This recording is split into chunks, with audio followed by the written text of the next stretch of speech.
પાલનપુરમાંથી કારમાંથી 20,000ની ચોરી, પાર્ક કરેલ કારમાંથી રોકડ લઈ ગઠિયો ફરાર થઈ ગયો છે। ચોરીની સમગ્ર ઘટના છે સીસીટીવી કેમેરામાં કેદ થઈ છે। પોલીસે સીસીટીવીના આધારે તપાસ શરૂ કરી છે। પાર્ક કરેલી કાર હતી જેમાંથી ગઠિયો છે તે રોકડ લઈને ફરાર થઈ ગયો છે। જે સમગ્ર ઘટના હતી તેના સીસીટીવી પણ સામે આવ્યા છે। આ ઘટના પાલનપુરમાં બની છે। બસ સ્પોટ આગળ આ પાર્ક કરવામાંથી આવેલી કારમાંથી ₹20,000 ઉઠાવી ગયો છે ગઠિયો। જોઈ શકાય છે સીસીટીવી દ્રશ્યોમાં દેખાઈ રહ્યું છે કારમાંથી રોકડ લઈને આ ગઠિયો છે તે ફરાર થયો। વધુ વિગતો સાથે અમારા સંવાદદાતા ધવલ જોશી જોડાઈ ગયા છે। જી ધવલ, સમગ્ર ઘટના શું હતી? પાર્ક કરેલી કારમાંથી રોકડ લઈને ફરાર।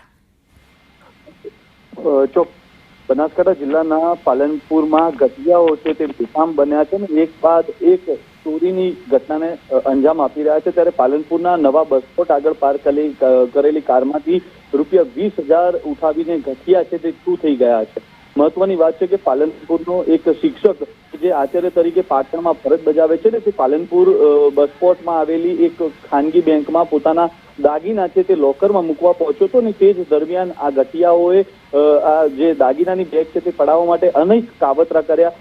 એક વખત પૈસા ફેંકીને આચાર્યને જે લોભાવવાનો પ્રયાસ કર્યો તો તે બાદ આચાર્ય સાથે બીજી પણ જે છે તે પ્રયાસ કર્યો, પરંતુ આચાર્ય માં ના આવતા આખરે હવે આચાર્યની જે કાર હતી ને કારની અંદર ₹20,000 રોકડા પડ્યા હતા તે લઈને ગઠિયાઓ છે તે છૂ થઈ ગયા છે। મહત્વની વાત છે કે જે પ્રકારે ગઠિયાઓએ કારમાંથી ₹20,000 ઉઠાવ્યા તે સમગ્ર ઘટના છે તે સીસીટીવીમાં કેદ થઈ છે ને અત્યારે તો સીસીટીવી વાયરલ થતા પોલીસે અત્યારે સીસીટીવીના આધારે સમગ્ર મામલે તપાસ છે તે હાથ ધરી છે।